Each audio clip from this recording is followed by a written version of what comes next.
If you have a circulating protein defect, a kidney liver transplant is also an option, and the rationale is actually a very sound one. You replace the kidney because that's the organ that has failed and you're on dialysis or you're getting very close to dialysis. And you replace the liver because it's the liver that is, if you will, making that mutated protein that is altered in your genetic code.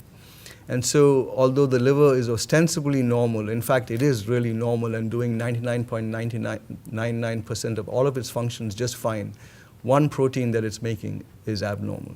So you can replace the liver so that it makes that new protein, even though your underlying genetic code is supposed to make a different protein.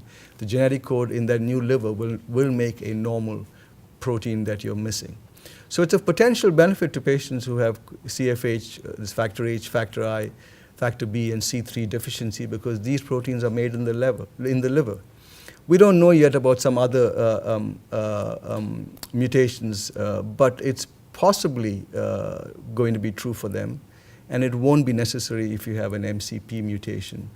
The experience so far is there's been 21 or more such transplants, 19 for CFH, 2 for CFI, 1 for thrombomodulin, I think.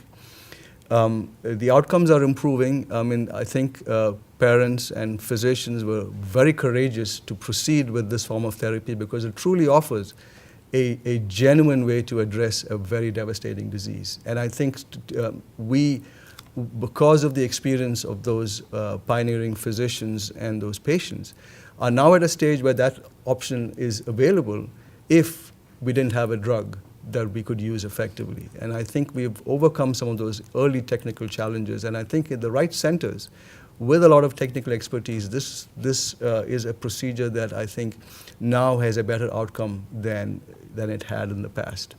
But I think because of the ease with which we can use a drug, and because of the fact that the complication rate for a kidney alone is much less than that for a kidney liver, and we do kidney liver transplants for many other diseases as well. Because the complication rate for a kidney alone is much less, it seems to me quite reasonable that eculizumab and a kidney alone is the standard of therapy for patients who have end-stage renal disease.